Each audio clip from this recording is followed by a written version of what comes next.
This thing had my grandmother's face by ScaryStuffScaryStuffScaryStuffDing. So this is a little paranormal story I had back when I was just 12 years old. During the summer of my 7th grade year, me and my family decided to take a trip up to Alabama to visit my grandfather's estate. My grandfather had just recently passed away due to a massive heart attack, so unsurprisingly, my family was very distraught. My mother was a will executor, so she was in charge of the estate and taking inventory of all of my grandfather's belongings. As we pull up to the house, I get an eerie feeling. To give a little perspective on the setting, I will describe the house. The house is located in a white trash neighborhood filled with druggies and weirdos. A couple of years after the visit, the house will be broken into and all the copper from the wirings will be stolen. So that gives kind of an idea of the scumbags my grandfather had living around him. The house itself kind of looked like the house from the Amityville horror movie. It was 2 stories with a basement. It had 3 bedrooms and 2 baths on the top floor, and 1 bedroom and 1 bath in the basement. It had wood floors, and the ceiling was unpainted. The only place in the house where the ceilings were somewhat painted was in my grandparents' bedroom. It had an X pattern and a sequence of patterns across the ceiling. This bedroom was particularly big and had a bathroom in it. It is also the room that my grandfather died in. My grandfather was 6'7" and 300 pounds, so I guessed at what had contributed to his heart attack. The house's exterior was made of wood and sat on 10 acres of land, another 100 acres if you count the land that was leased out. The land was littered with old rusty cars that my grandfather used to collect parts off of. The inside of the house was rustic and the furniture looked like it was bought from a Goodwill. It smelled musty, a smell I can't really associate with too many other things. Just to be clear, I'm not knocking the house. My grandfather built the house with his bare hands, so I had a lot of respect for it. He and my grandmother had spent the first 3 years building the house living in the basement. The basement smelled even worse than the upstairs. It smelled like old dead air. The kind of smell you would smell in an abandoned house in the middle of the woods. It had a kitchen, a living area, and a bedroom. I like to spend a lot of time down here snooping through the wide variety of items my grandfather had down here. From old radios to old police monitors, my grandfather had everything down here. On one particular day, my parents were outside taking inventory on the vast collection of mechanic parts, and I was snooping around in the basement. As I was down there, I started to hear a noise above my head. It sounded like footsteps coming from my grandparents' room. I figured it was one of my parents in there to get something. I shrugged it off and continued with my snooping. The sounds never went away though. It sounded like a crescendo, starting out soft and gradually getting louder and then starting all over again. It sounded as if it were walking back and forth. I decided to go up and investigate the noise, but no one was up there. I was creeped out to say the least, so I joined my parents outside where I stayed for the rest of the day. Fast forward to the night time and I was back in the house. I was forced to sleep in my grandparents' room despite my protest. Luckily, I was sharing the room and the bed with my grandmother, who had happened to join us on the trip. My parents would sleep across the hall. Me and my mom got in some sort of argument, and I was forced to go to bed early. I was in this creepy bedroom all alone while my grandmother was right outside the bedroom in the living room. She was watching TV. Despite the noise coming from the TV outside the bedroom was extremely quiet. It seemed to take on an aura of its own. The bed faces the door going out to the living room, and the bathroom door sat on the right side of the bed. So here I was in this creepy bedroom, laying on my back in bed. As I was laying there, I began thinking about the footsteps I'd heard earlier in the day. I didn't like it in that bedroom.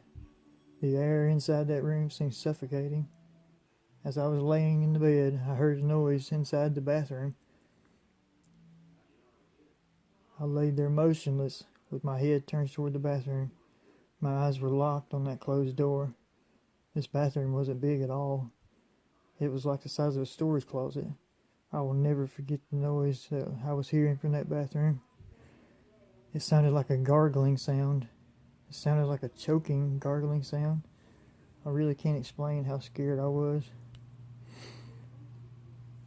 I just laid there, paralyzed with fear. Several seconds went by, although it felt like hours, before the sounds quit. It fell silent again, even more silent than before. I was still too scared to move. I wanted to scream out to my grandma, but I couldn't bring myself to do so. So I rolled over on my side so I can permanently keep my eyes on that door. A few minutes went by before I started to notice something again. The door handle on the door was slowly moving from one side to the other, as if someone were trying to open it but couldn't bring themselves to do so. I just stared in complete horror. My mouth was hanging wide open. The latch on the door went through the stop, and the door began to open. It was an inward swinging wood frame door, so it would be opening away from me. As the door began to open, all I could think was that I had to get out of there, but I could never bring myself to do so. The door opened about halfway before it had stopped abruptly. It was dark in the room, but the TV from the living room outside illuminated the room a little bit. I could see a dark shadow moving around in the bathroom. I couldn't quite make out the shape of it. It looked eternally dark, sort of like a black hole of darkness. All of a sudden, a face popped out of that darkness. I was horrified. It was my deceased grandmother. Her head and face were showing, but not her body. It was almost as if she were peeking out at me. I was even more weirded out by how close to the floor her head was. It was just about an inch underneath the doorknob. Her long mullet-like gray hair hung to the side of her thick seeing glasses, which just about covered her whole face. Words can't even begin to describe how terrified I was. I contemplated getting out of bed and running out of the room, but the thought of my grandmother reaching out, grabbing my legs, and pulling me to my doom quickly pushed this thought out of my mind. So I just laid there and stared at her. She stared back at me, and then she began to smile. Oh God, that smile. That smile let me know one thing. That wasn't my grandmother. I don't know who or what that thing was, but it wasn't my grandmother. The smile had dry, caked-on blood surrounding it. It was pure evil. The head began to move its way up, past the door jamb, until it finally stopped at the top of the door, which had to be 7 feet high, its eyes never leaving mine. It began to creep its way from the side all the way to the middle of the doorway, its dark body just about covering the whole door. I couldn't stand it any longer. I closed my eyes and screamed louder than I had ever screamed before, over and over and over again. Finally, my dad burst through the doorway, followed by my mother and grandmother. A wave of panic filled their faces as they flicked on the light and looked at my face. I was pale white and staring into space. They began questioning as to what was wrong, but I said nothing. Eventually, they calmed me down enough where I could finally tell them what had happened. They first looked at each other and then back at me. I could tell that they were skeptical but scared at the same time. My father went and checked out the bathroom. Of course, there was nothing in it. My mother finally moved me out of that room into a different bedroom on the other side of the house. I never heard anything else about this incident from my parents. I'm not even sure if they believe me. All I know is that writing about this 10 years later still gives me the creeps and sends chills down my spine. Probably because of one disturbing fact that I learned a couple of years from the incident when the house finally sold. My grandmother didn't just die. She committed suicide in that very bedroom that I was staying in. A gunshot to the chest. I was very close to my grandmother, so I know that she wouldn't do anything to scare me like that. So whatever that thing was, I hope I never meet it again. After learning of my grandmother's suicide and that demon I met in her bedroom, I eventually came to a revelation. I believe my grandfather had an unseen factor that contributed to his heart attack. That monster that I encountered in the bedroom is that culprit that had gone unnoticed, and ultimately led to my grandfather's demise. The Closet by DarkRayvyn. Every night before bed, I begged my mother to make sure my closet door was snug tighter than my own cover. We had fallen into a typical nightly routine of her tucking me in, then examining the closet door, even pushing it with her hip to be certain it was closed. I know she's always thought I was being a silly little girl, but she humors me anyway. She has been a pretty good mother. At least she's a good mother when she is single. I know she doesn't like it too well, but the men in her life were always needy, always wanted her time, always wanted my time. I wasn't old enough yet to experience the world all on my own, and when my dad did, I needed my mother. I needed her to watch over me, to feed me, to take care of me, to take me to the park, to grab me an ice cream when I did something good. I needed her to be my mother, and only my mother. When I was 12, my mother began dating Chase. He was a nice enough guy, always buying Mom flowers and candy, and always, without fail, bringing me some smaller version of what he gave her. My mother thought it was just precious, in her words. I would never say anything so stupid. I remember hearing Chase ask my mother one night when I got up to use the bathroom why she was still single when they first met. He exclaimed that he just couldn't believe someone like her, a beauty beyond compare. Yes, I rolled, could never be snatched up by some Persian prince or some other foolish, ridiculous thing he liked to say. My mother always gushed and giggled, and I always rolled my eyes. I listened a moment to hear her response, a wicked smile tugging at the corners of my mouth. I don't know, Chase. Apparently something is wrong with me, because just as soon as things start getting serious, they all run off. Her voice sounded melodic, with a touch of sadness. I dropped my smile as quickly as it had formed. Why was she sad? She had me. I was supposed to be her number one, her most important thing. Yet here she was, sounding sad at the loss of mere men. That baby talked to her daughter, all while trying to steal her away from me. I heard her say it over and over. Even before I was born, she told me that she would always rub her belly and say that I was the most important thing in her life, in the world to her even. She kept saying that until I got about 7, and she started dating Donald. Suddenly, she was missing some of my nightly tuck-ins, some nights even forgetting to buy me ice cream when I had cleaned my room all by myself. It was infuriating.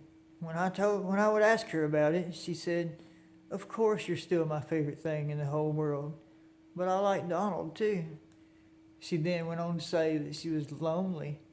Lonely, of all things she could have said, even with me, her most important thing. She said she was lonely. When I prodded, saying that she had me and didn't need to be lonely, she actually stated, "Ah, my little Mayflower, of course I love having you around.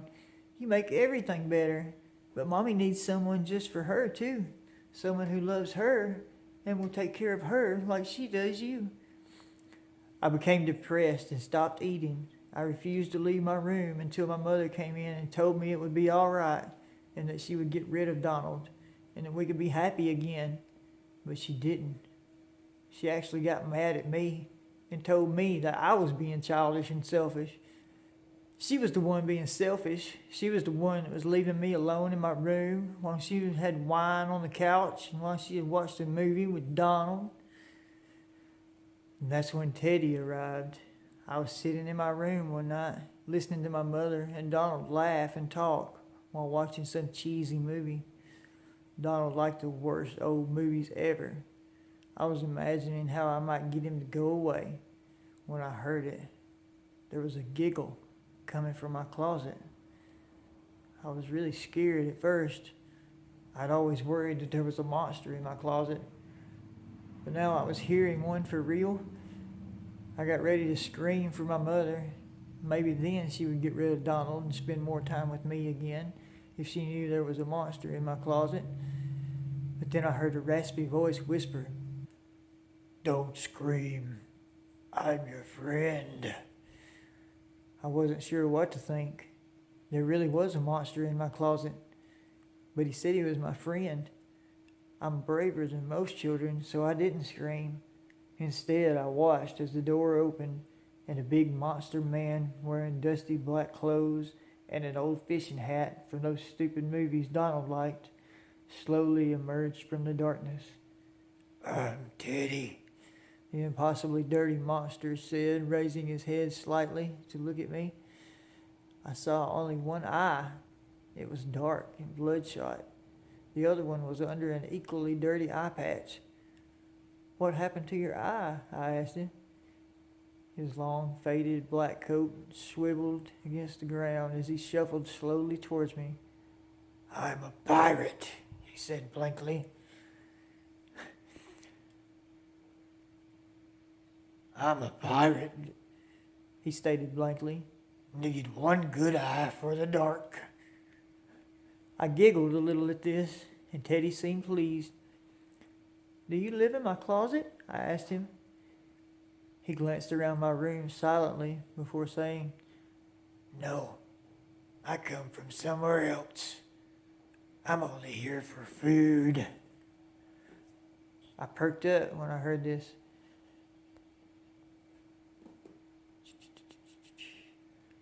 Then. My mother had made a really good chicken casserole that I just knew he would enjoy. Cool, I can go get you some food from the kitchen. My mom makes... He brushed my words off with a single flick of his rotted, gloved hand. That isn't the kind of food I'm looking for. I could almost hear him drooling under those heavy dark clothes. Did you come to eat me? I asked him matter-of-factly.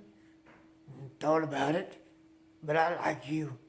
I think we really could be friends.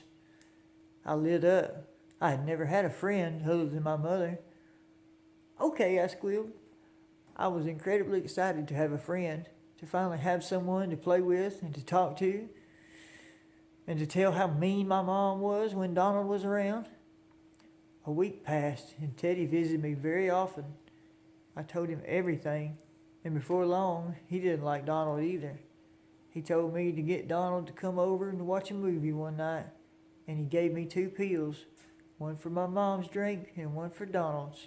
Teddy said that Donald would go away and my mother and I could be happy again.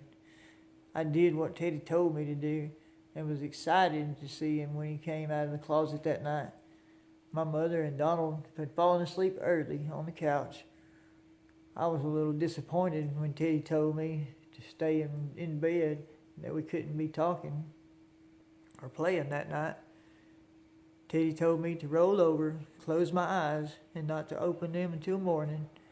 I did until I heard some shuffling and then heard heavy footsteps making their way slowly back to my room.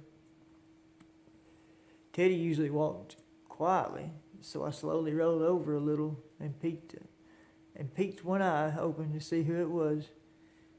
Luckily, it was just Teddy, but he had Donald thrown over his shoulder, carrying him like a fireman did in those movies. Teddy looked my way, and he smiled a big yellow-toothed grin in my direction. He put his fingers to his lips to make sure that I stayed quiet, and then disappeared into my closet. I only stayed there until I couldn't hear anything anymore. Silently, I tiptoed across my room, my pink pajama bottoms making a small swish as they rubbed against my legs.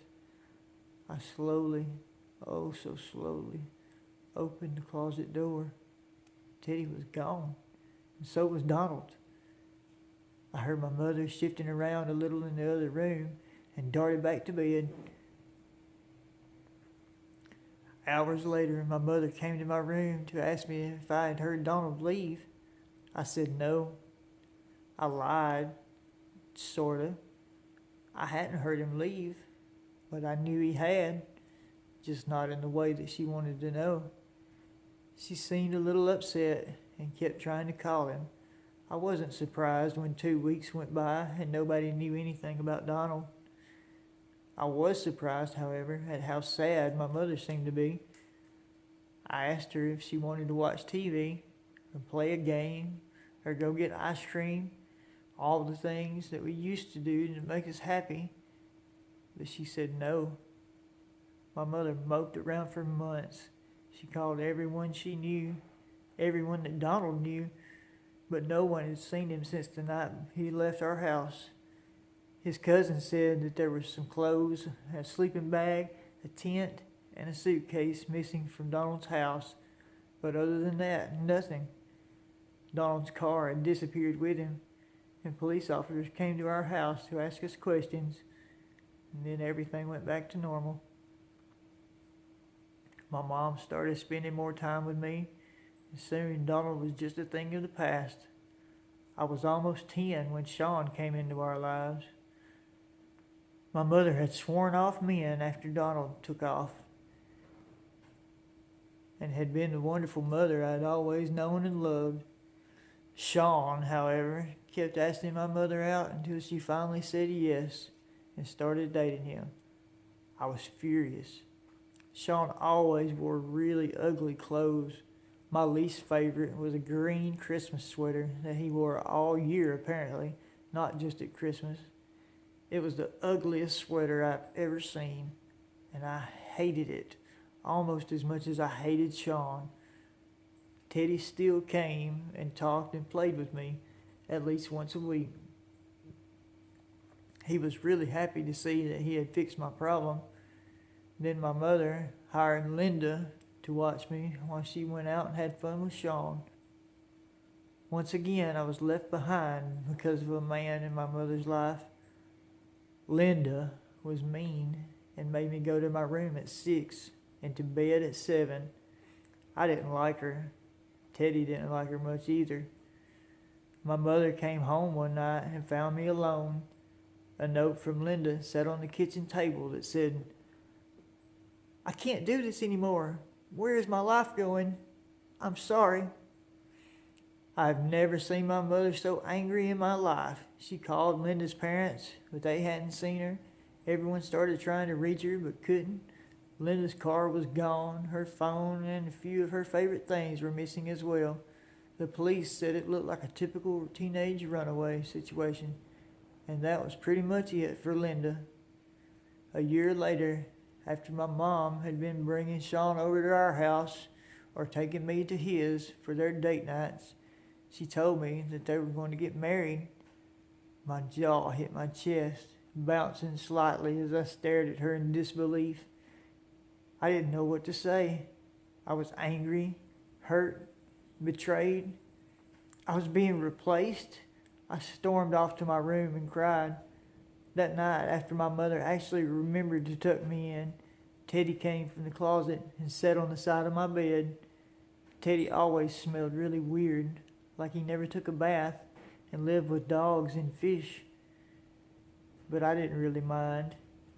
He always wore the same clothes and hat and moved his eye patch to his other eye when he came to see me. He was my best friend.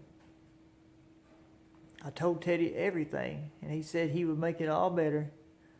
A month later, Sean left my mom and his family a note saying something about not being happy and things moving way too fast and needing some time alone to think. He took his truck and most of his clothes and his dog and was never heard from again. My mom cried for weeks. Finally, she came back to me, and we started trying to be happy again. On our way to grab ice cream from our favorite place in town, I saw something that caught my eye. It was an ugly green Christmas sweater. A very skinny man with an overcoat, a little like Teddy's, but not as long, was sitting in the park by a tree, eating some kind of meat. It was dirty and torn, but obviously still the same horrible sweater. My heart sank. Sean was back. As we walked by the man, I struggled to look at his face in the hope of making sure that it wasn't Sean waiting on us. I looked onto the tired eyes of the obviously homeless man, and he seemed to understand my worry. He pulled his dusty brown coat over the sweater and winked at me before going back to his meal. My mother never saw anything, and I felt a massive relief wash over me. Sean was truly gone forever, and Teddy was a good monster man because he helped people in need. He solved my problems, and it appeared that he solved homeless people's problems too. There was no telling how far his goodness went. Certainly he couldn't really be a monster since he was so good. It was at that moment that I knew I would be all right, and I skipped home, joyfully eating my chocolate ice cream as I hummed my favorite song. Teddy didn't visit much for a while. He said he had some other things he had to do and would be gone for a bit. I was upset. Teddy was my best friend, and I didn't want him to go away. He assured me in that raspy whisper he speaks in that he would be back soon and for me to enjoy some quality time with my mother. I heard my mother giggle again. Chase had said something stupid about no man in their right mind ever leaving her, and my mother had responded with how much it had hurt, how lonely she was until she met him. She still had me, but she wouldn't do all the things we used to do when I was little. Not until after those nasty men are gone for a long time. Even then, she doesn't always want to play a game or go get ice cream like we used to. Teddy came back. He said that he was sorry for going away and that he would never do it again. He said that he had had another friend, another little girl like me, but that she was in a lot of trouble and that she was being hurt really bad by her mom and dad. Teddy said that he had to take care of her. So he did, and that was what had taken him so long. I was a little jealous that Teddy had another friend. He was my only friend in the world. The kids at school were all mean little brats that liked to dress up with makeup and trendy clothes. They would think that Teddy was gross and not real. The other girls think I'm a freak and they don't talk to me. And the boys are all interested in pretty girls. I don't mind playing alone though. It gives me time to think. Today I've been thinking about my mother and how sad she's going to be tomorrow. I hate it when she's sad. She cries a lot and doesn't spend much time with me. When she does, she's always sad and no fun. But hopefully, with a little time and me staying close to her and telling her how much I love her and that I am the most important thing in her life, the only thing that she needs, she will come back around. Teddy said tonight that he would bring me the sleepy pills again, and I would give them to my mother and Chase just like last time. After that, Chase will disappear like everyone else, and I will finally be able to be happy again without him always calling me squirt or kiddo or trying to mess up my hair. Teddy is coming to get him and to take him into the closet. I don't know where they go from there or what happens, and I don't care.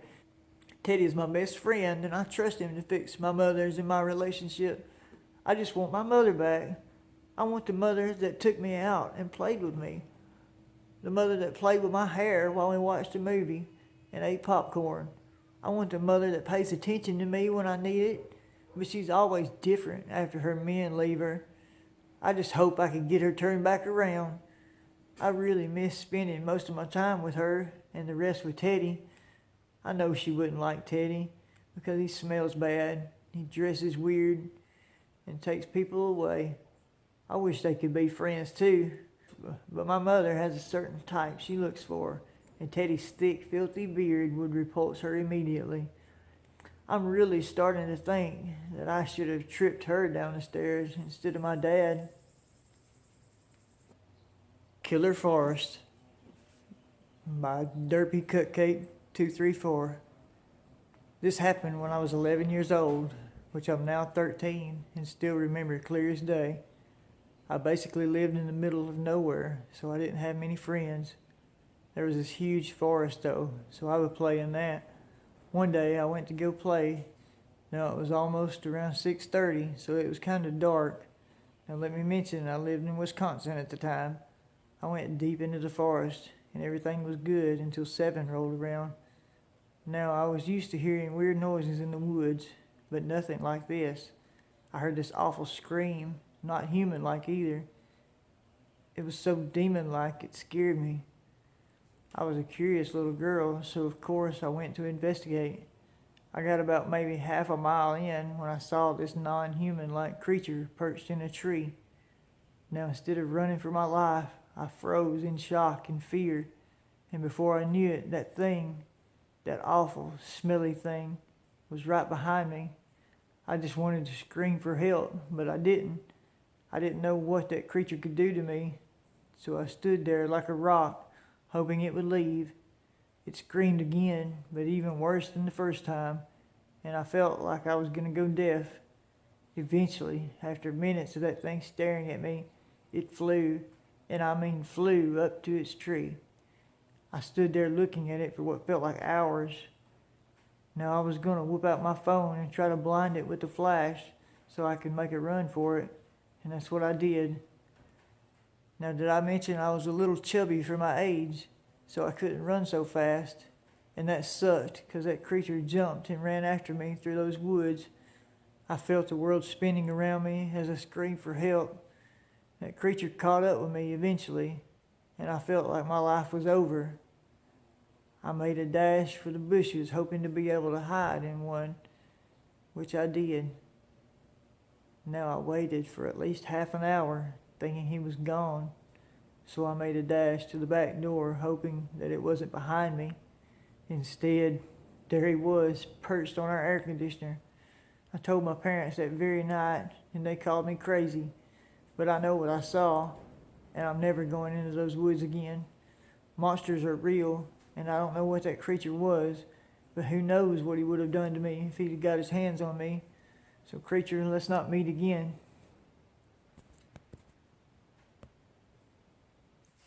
My brother is missing, and no one cares but me. By DarkRayvyn. I woke up 3 days ago to find my brother, Tyler, is missing. When I asked my parents where he was, they looked at me like I was crazy.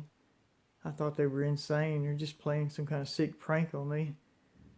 But when I went to check Tyler's room, it was like a bomb went off in my chest.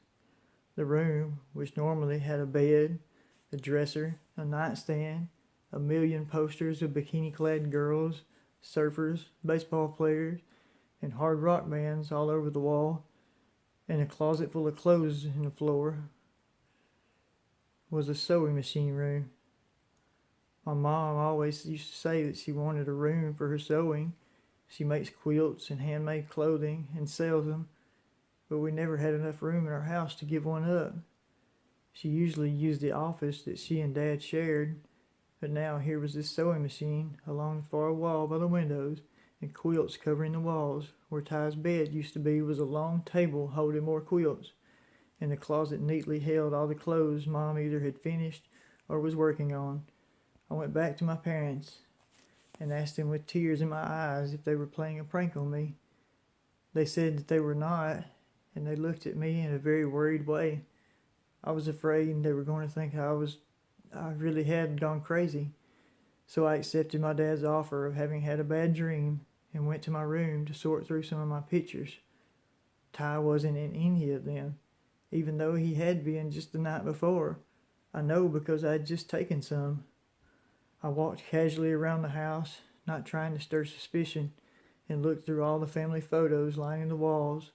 Still no Ty.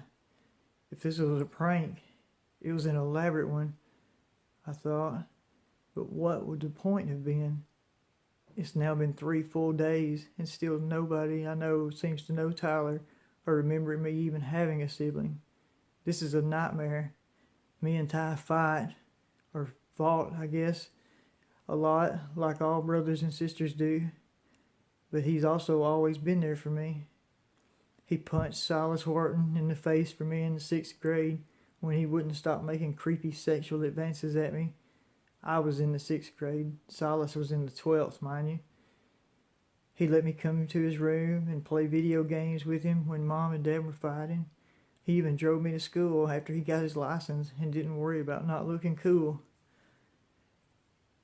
Ty is, or was, I don't even know now, the best brother any girl could ever have asked for. And now he's gone, and I'm the only one that remembers him or seems to even care. I don't know what to do. I can't call the police or tell anyone else. No one, including my mom and dad, seems to know that Tyler ever existed. I can't just go on without him like he was never here.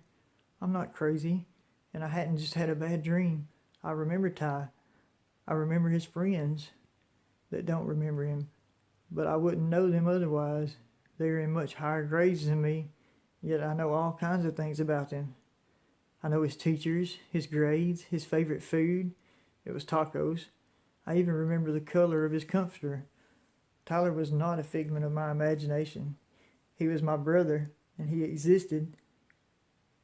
Where did he go? What happened to him? Is he dead? Or simply just no longer there? And why am I the only person that remembers him? I heard my mom tell my dad the other day when they were talking about my outburst of "Where is Tyler?" that she always felt like she was supposed to have a son, and Tyler is the name that she would have given him. They thought it was a little creepy, but dismissed it. His best friend Charlie says that Tyler sounds exactly like the kind of guy that he would hung out with, and also thought it was creepy. Somewhere deep inside they know. Tell me, Redditors, what am I supposed to do?